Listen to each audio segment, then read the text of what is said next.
Sir ఇది phone tapping కేసులో రాధాకిషన్ రావు మీ ఆదేశాలనే మేము పాటించినాము, మా సొంత నిర్ణయాలు ఏం తీసుకోలేదని సిఆర్పిసి 141 సెక్షన్ స్టేట్మెంట్ ఇచ్చారు సార్. వాడోడా Radhakishan Rao? Who is he? DCP sir. DCP నాకు తెలియదు, నీకు అంత తెలుసా? నీకు ఆయన రాష్ట్రంలో 100 మంది డీసీపీలు ఉంటారు, వాడు కూడా ఒక్కరి పేరు పట్టుకుని ఉన్నాను అడిగింది, నాకు అర్థం కాదు. తలా తోకలేని ప్రశ్న అది. అసలు ఆ ఫోన్ ట్యాపింగ్ ఏదో మీకు పిచ్చి పట్టుకున్నది. కానీ ముఖ్యమంత్రికి ఫోన్ ట్యాపింగ్ ఏమైనా సంబంధం ఉంటుందా? రాహుల్, నువ్వు ఇంత పెద్ద సీనియర్ లీడరు. ముఖ్యమంత్రి gets reports from the intelligence department. వాడు ఎట్లా తీసుకొచ్చిన రిపోర్ట్ మాకెట్లా తెలుస్తుంది? నాకు అర్థం కాదు. వాడు ట్యాపింగ్ చేసిండా, టూపింగ్ చేసిండా, డబ్బులు ఇచ్చిండా, ఇంకేదైనా రహస్య వ్యవస్థ పెట్టుకున్నా మాకు ఎందుకు తెలుస్తుంది? అదో ఇష్యూ అవా ఇంత సిల్లి? ఆ గవర్నమెంట్ ఎంత సిల్లి ఉన్నదో మీరు కూడా అట్లా తయారైపోయిన పూర్తిగా. What is that non sense? నాకు అర్థం కదా. ఫోన్ ట్యాపింగ్ అది పెద్ద ఫినాయిల్ పెట్టి నోలు కట్టుకునే పరిస్థితి తెస్తూ ఉన్నారు. ఎవడో కొందరు బాగాగాలు పని లేక ఫోన్ ట్యాపింగ్ తోకట ఏం ట్యాపింగ్ అయినా నాకు అర్థం కాదు. ఇలా ఈ ముఖ్యమంత్రి తరఫున ఇంటెలిజెన్స్ ట్యాపింగ్ చేస్తలేదా అండి? Do you say that? ప్రతి ప్రభుత్వానికి ప్రపంచంలో గూఢచార వ్యవస్థ లేని ప్రపంచమే ఉండదు, ప్రభుత్వమే ఉండదు. వాళ్ళు సమాచార సేకరణ చేసి ప్రభుత్వానికి ఇస్తారు. సాయంత్రానికో పొద్దున్న early morning, every morning intelligence comes and brief the chief minister about the law and order situation. చాలా ఉంటుంది మన దగ్గర. హైదరాబాద్లో పేలుళ్ళు జరిగినాయి, అట్లాంటిది ఏదైనా ఉంటుంది, ఇంకేదైనా ప్రమాదాలు ఉంటాయి, కొన్నిసార్లు కొన్ని విచిత్రమైన దొంగల ముఠాలు వస్తాయి. అట్లాంటివన్నీ కూడా సమాచారం సేకరించి ఇస్తూ ఉంటారు. ఏం చేయాలో చెప్తారు. దాన్ని బట్టి గవర్నమెంట్ ఏంటంటే వివిధ శాఖల అధికారులకు అప్రమత్తం చెప్పి కల్తీ విత్తనాలు ఉంటుంది, దాని మీద కూడా ఇస్తారు. వాళ్ళు ట్యాపింగ్ చేస్తాడా, టూపింగ్ చేస్తాడా మాకేం తెలుస్తుందా? నాకు అర్థం కాదు. No minister is concerned with that, no chief. అసలు కన్సర్న్ ఉండదు. We are only concerned with the reports given by the intelligence. The way the brought the report we don't know. That is purely internal matter of the police department. And ఇంకోటి అండి, అదేదో మీరు పెద్ద భ్రమలో ఉన్నారు. పోలీసులు ఎప్పుడు ఫోన్ ట్యాపింగ్ చేసినా బాజాప్తాగా టెలిగ్రాఫ్ యాక్ట్ ప్రకారం 1869 టెలిగ్రాఫ్ యాక్ట్ ప్రకారం బాజాప్తా రాష్ట్ర హోమ్ సెక్రటరీ పర్మిషన్ తీసుకొని చేస్తారు. పర్మిషన్ లేకుండా చెయ్యరు. ఇది ఇంగితమైన ప్రతి ఒక్కరికి తెలుసు. తర్వాత తీసుకున్న దాన్ని డిమాలిజ్ చేయొచ్చని కూడా ఉంది ఆ చట్టంలో. ఒక నిర్ణీత వ్యవధి తర్వాత వాళ్ళు సేకరించిన సమాచారాన్ని డిమాలిజ్ చేయొచ్చని కూడా అదే యాక్ట్లో ఉంది.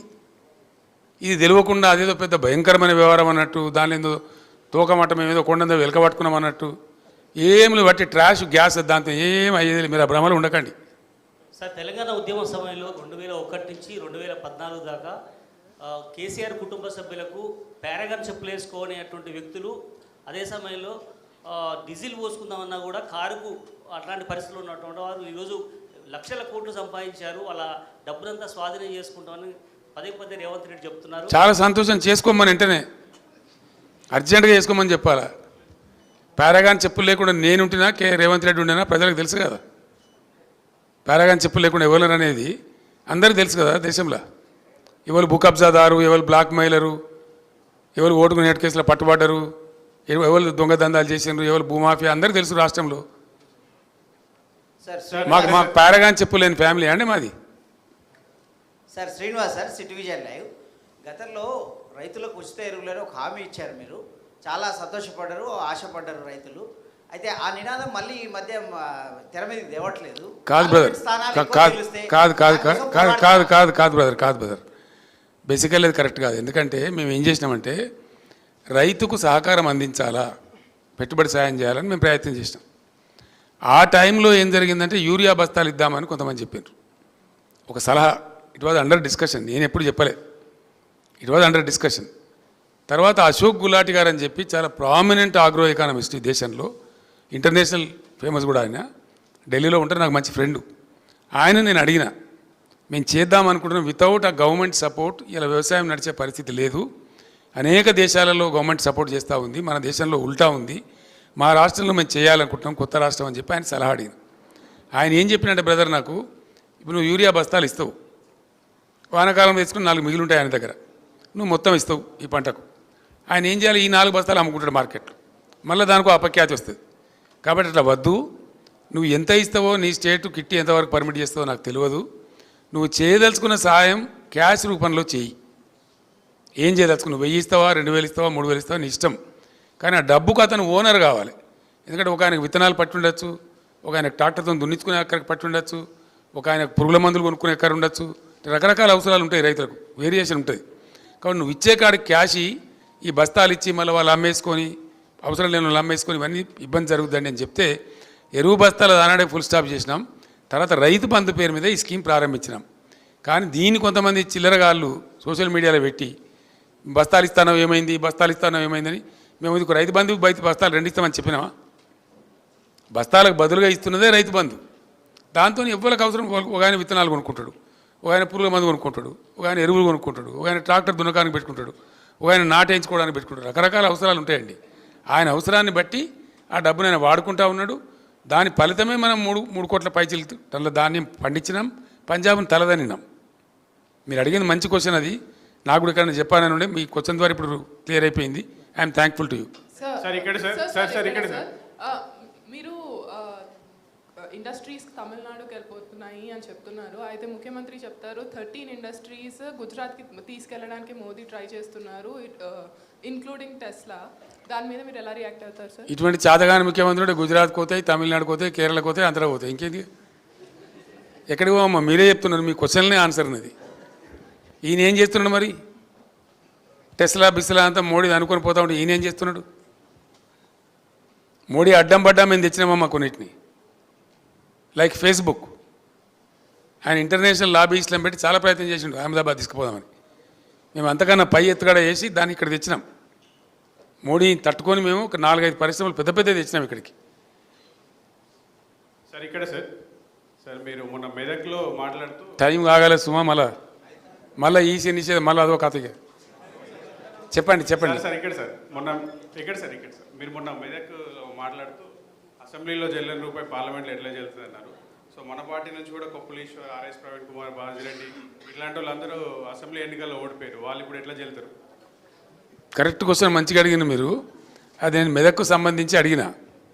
మీరు అడిగిన కానీ ఆర్ఎస్ ప్రవీణ్ మా పార్టీ నుంచి ఓడిపోలేదు, కొప్పులీశ్వర్ మాత్రం మా పార్టీ నుంచి ఓడిపోయిండు. చెల్లిచ్చేది చెల్లి అని ప్రజలు చెప్తారు, నేను చెప్పాల్సింది నేను ప్రజలకు చెప్పిన. సార్, రైతు బంధు విషయంలో కేటీఆర్ గారు ఈ మధ్యలో చెప్పారు, ఎక్కువ ఎకరాలు ఉన్న వాళ్ళకి ఇవ్వాలా లేదా అనేది కొంచెం సమీక్ష జరుగుతోంది అన్నటువంటి విషయం మీద కేటీఆర్ గారు ఆ మధ్యలో చెప్పారు. ఇప్పుడు వాళ్ళు కూడా 5 ఎకరాల లోపే ఇవ్వాలన్నటువంటి ఒక సూత్రప్రాయ నిర్ణయానికి వచ్చినట్టుగా తెలుస్తోంది. మీ అభిప్రాయం, మళ్ళీ ప్రభుత్వం అధికారంలోకి ఇప్పుడు ఆరో ఎకరం కూడా ఏమని ఏం చేసిండే? 6 ఎకరాల నాడు కోటీశ్వరుడా, 7 ఎకరాల నాడు కోటీశ్వరుడా? ఓ 15-20 ఎకరాలు దాటి వాళ్ళకు లిమిట్ పెడితే అదొక అర్థం ఉంటుంది. కానీ మరీ 5 ఎకరాలు, మేము బ్రదర్ ఇది ఒకటే చెప్తున్నాను నేను, ఇక్కడ ఎకరాలు లిమిటు సీలింగు అనే దానికంటే నేనుగా I/1 దాని సృష్టికర్త నేనే, రైతు బంధు సృష్టికర్త తెచ్చి ఇచ్చింది నేనే. ఆ రోజు తెలంగాణ ఏర్పడ్డ సమయంలో తెలంగాణ రైతాంగం చెట్టుకోడు గుట్టకోడు అయిపోయి గందరగోళం అయిపోయి డ్రై అయిపోయి చాలా బాధాకరంగా ఉండేది. ఒక కనీసం 10-15 ఏళ్ల పాటు రైతులను బ్రహ్మాండంగా సపోర్ట్ చేసి వాళ్ళకి ఫ్రీ పవర్ ఇచ్చి వాళ్ళకి లిఫ్ట్ చేసి వాటర్ తెచ్చిస్తే వాళ్ళు నిలదొక్కుంటారు. తెలంగాణ వ్యవసాయ రంగంలో లాభం జరుగుతుందని నేను పెట్టిన. And that agriculture sector of Telangana has contributed to the GSDP of Telangana by 18.36%. Telangana GSDPకి 18.36% కూర్చినటువంటి శాఖ వ్యవసాయ శాఖ, రైతాంగం. అగ్రికల్చర్ సెక్టర్ నుండి GSDPకి వచ్చినటువంటి శాతం నేను చెప్పేది, విచ్ ఇస్ గ్రేట్. నేను అనుకున్న కళ నెరవేరింది. ఇంకొక 5-6 ఏళ్ళు కొనసాగించిన తర్వాత ఈ సీలింగ్ బిల్లింగ్ మేము కూడా ఆలోచిస్తామని అనుకున్నాం. రైతులు కొంచెం అప్పులు తీరిపోయి వాళ్ళ సొంత పెట్టుబడి వాళ్ళు పెట్టుకునే పరిస్థితికి వచ్చిన తర్వాత అప్పుడు పేదలు పెడదాం, కొంచెం ధనిక రైతులు తీసేద్దామని మాకు కూడా ఆలోచన ఉండే బేసికల్లీ. కానీ ఇంత హాఫెజాడ్గా ఇంత తొందరపడి ఒక కన్ఫ్యూజన్ క్రియేట్ చేసి రేపు మాకు వస్తుందా రాదా అనేటువంటి ఒక భయాన్ని రైతుల్లో క్రియేట్ చేసే దిక్కుమాలిన చర్యలు మాత్రం మేము చేయలే. ఆ పని కాంగ్రెస్ చేసింది. ఆ వ్యవసాయ మంత్రి కూడా మాట్లాడిండు, అందరు మాట్లాడుతున్నారు. తప్పకుండా రైతుల ఆగ్రహాన్ని వాళ్ళు చూడబోతారు. Sir thank you so much. Kejriwal కు బెయిల్ వచ్చింది, నీ 3వసారి అయిందే బాబు సార్. కేజ్రీవాల్ బెయిల్ వచ్చింది, ఏం కావాలి నీకు? ఢిల్లీ సీఎం కు కేజ్రీవాల్ కు బెయిల్ వచ్చింది. అదే కేసులో ఉన్న కవితకు మాత్రం బెయిల్ ప్రాసెస్ నడుస్తూ ఉంది కోర్టులో.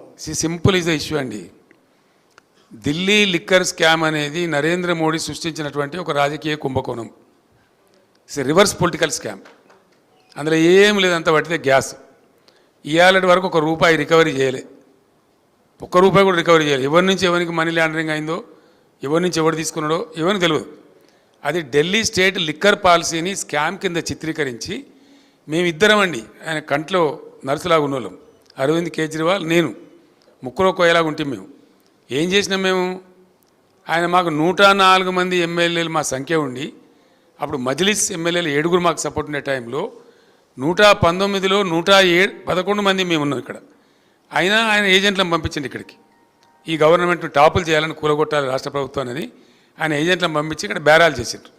వాళ్ళని పట్టి నిర్బంధించి నేను జైల్లో వేసిన. ఇక్కడ వేయడమే కాదు, ఆ ఏజెంట్లను పంపించిన మూల సూత్రధారి బిఎల్ సంతోష్, ప్రధానమంత్రికి రైట్ హ్యాండు, జాతీయ కార్యదర్శి, ఆయనను పట్టుకరమని చెప్పి ఢిల్లీ సెంట్రల్ బీజేపీ ఆఫీస్ మీదకి మన పోలీసులను పంపించిన నేను. ఆయన పట్టుకరవడానికి పోయిన తెలంగాణ పోలీసులు తప్పించుకున్నాడు ఆయన. అది వాళ్ళ మా మీద కోపం. ఆ కక్ష మనసులో పెట్టుకొని అటు అరవింద్ కేజ్రీవాల్ను ఇటు నన్ను రాజకీయంగా ఒత్తిడి చేయాలని చెప్పి అటు కేజ్రీవాల్ని అరెస్ట్ చేసిండ్రు, ఇటు నా కూతురుని అరెస్ట్ చేసిండ్రు. వాళ్ళు కడిగిన ముత్యాలలాగా బయటకు వస్తారు. అది స్కామ్ లేదు, బట్టిదే ట్రాషు. అది బూమరాంగ్ అవుతా ఉన్నది. ఇలా ఆ అమ్మాయి బతుకమ్మ ఉద్యమం చేసి తెలంగాణ ఉద్యమానికి ఎంతో కంట్రిబ్యూట్ చేసి అమెరికా నుంచి వచ్చి పాపం తన జీవితాన్ని వదులుకొని తెలంగాణ కోసం పనిచేసిన బిడ్డ. అందరికీ తెలుసు, లోకానికి తెలుసు. ఆ అమ్మాయి స్టాండర్డ్ ఏందో, ఆమె ఎట్లా మాట్లాడుతుందో, ఆమె ప్రవర్తన ఏందో మీ అందరికీ కూడా తెలుసు. మీ అందరూ కూడా చాలామంది జర్నలిస్టులు ఆమెతో కలిసి పనిచేసిండ్రు. అటువంటి ఒక నిర్దోషిని పట్టుకపోయి ఒక మహిళను చూడకుండా కేవలం నా కూతురు అనేటువంటి ఒక రాజకీయ కక్షతోని మోడీ అరెస్ట్ చేసిండు. ఏం ఫరక్ పడదు, మేము భయపడము. రాజకీయ కుటుంబం కాబట్టి మేము అన్నీ ఎదుర్కొంటాం. మాకు ఈ జైలు బీలు కొత్త కాదు. We are not worried. ఆమె కడిగిన ముత్యంలాగా బయటకు వస్తుంది. I have no out of doubt. Thank you so much. Thank you.